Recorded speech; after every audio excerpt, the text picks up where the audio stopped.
On the show today, we've got some rare February sprint car silly season news, plus weekend results, and what happened to all that talk around money in dirt racing. Let's go.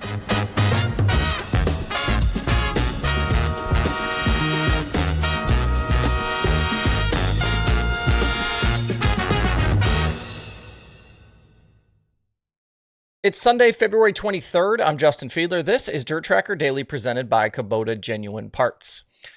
Here just a few weeks ago, this daily show turned 5 years old.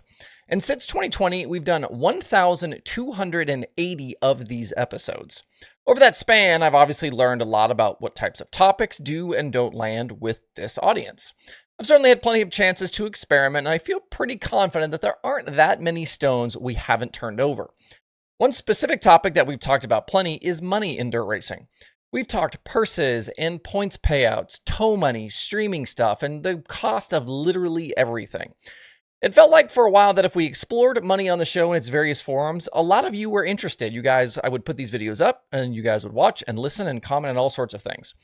And across both big-time sprint car racing and late model racing, rising costs and the idea that teams and drivers weren't getting enough from series and events has been a big talking point over the past few seasons. On the sprint car side, money was a big driver behind the split that led to our current situation with two national series. It seems to me, though, at least anecdotally, that the conversation over money has really quieted over the past year. You'll still hear a little chatter now and then, but not nearly like it was. I get asked periodically to do shows about top earners, especially in late model racing, but I haven't gone down that road for a while, and for good reason. The last time I focused on earners in late model racing was September 29th, 2023. That show went through multiple titles and thumbnails, and 17 months later, it was the last time I had a daily show not go over 10,000 views on YouTube. The shows directly before and after that one got to nearly 30,000 views each. Something has clearly changed, and this was a direction that my audience as a whole just suddenly cared about less. Message received. Since then, who is making what and who is spending what has largely been left out of my shows. And in the meantime, the complaints about sharing streaming revenue and purse payouts not being good enough, especially in sprint car racing, have largely died out. From a fan perspective, I wonder if my audience cares less because of the state of the world at large with inflation and all of those things. And in the sprint car community, I'm going to focus on them specifically here. I wonder if there are less complaints because there have been massive jumps in the amounts of money available. Some of those increases can certainly be attributed to the addition of high limit, but some of it is also because of the rise of streaming dollars and more money being added to purses at big marquee events. In 2022, according to SprintCarRatings.com, 410 sprint car teams shared about $14 million in purse money across 687 races. And that does not include tow money or any point fund and bonus payouts. In 2023, with high limit going just midweek racing, you had the Eldora Million and increases from the Outlaws, and at places like Cusitz and Knoxville, that purse money leaped from $14 million the year before to nearly $17 million. I don't want to say that high limit had no effect in 2023 because that wouldn't be true, but 11 midweek races with 20,000 a win and 50,000 win payouts isn't why there was suddenly $3 million more available.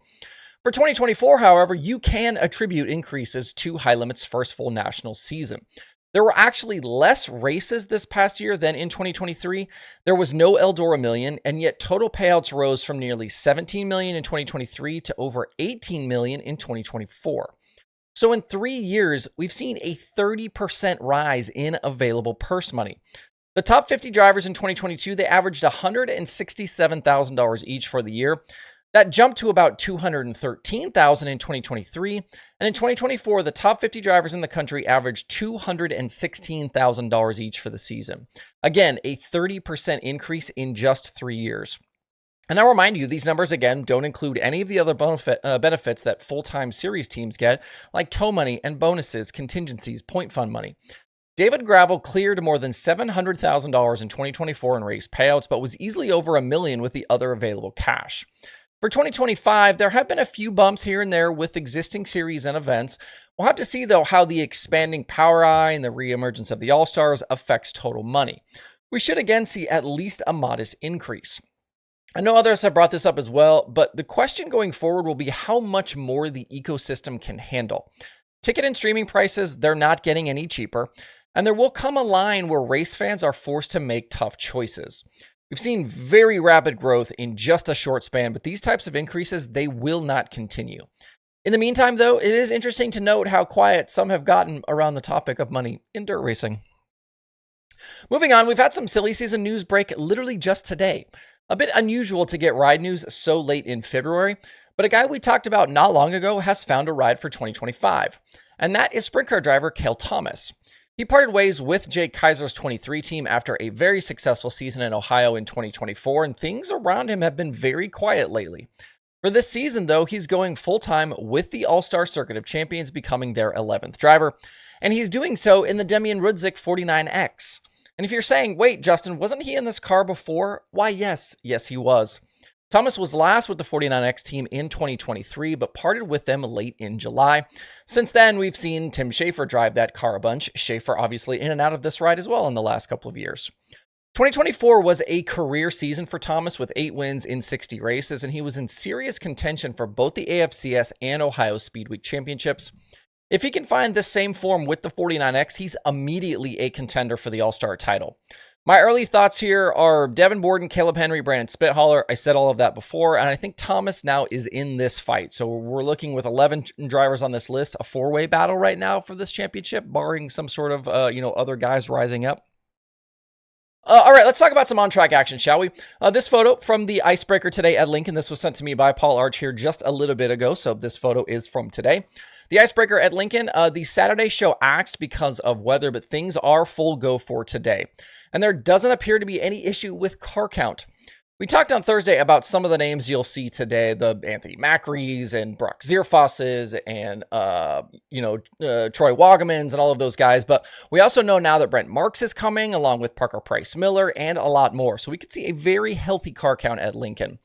As you watch this, the gates are actually already open at the track for the grandstands. Racing starts at 3 p.m. Eastern time. Things are live over on Flow Racing if you cannot get there. If you are going, make sure to bundle up. It's a little bit warmer than it's been, but it's still going to be a little bit chilly. In weekend racing elsewhere, Jake Swanson won the USAC CRA Sprint Car Opener at Mojave Valley. He topped Tommy Malcolm and RJ Johnson. Some national touring flavor in that one. Beyond just Swanson, Ricky Lewis was in attendance, as was Kevin Thomas Jr. The CRA is back next week with a trip to the Paris Auto Speedway. The lone USCS show at Southern Raceway in Florida went to Dale Howard. Davey Franick and Mark Smith joined him on that podium. Howard now with 2 wins on the year. He leads the early championship standings with the USCS. That Southern show also saw a pair of Hunt the Front joiners race IMCA Modifieds. Jonathan 10th to 6th. Joseph a very nice 18th to 3rd. Chris Spalding the winner in that one. Indoors at Trenton, father and son Pat and Zach Beeler won the 2 micro shows there. Andy Forsberg won the 360 weekly opener at Marysville in California, and the lone late model win went to Mark Whitener. He led all 75 laps at Hendry County in Florida, won $15,000 with Crate Racing USA. Some national names in that one as well. All right, that's your daily show for today. Hope you guys have a great Sunday out there. We will see you right back here tomorrow.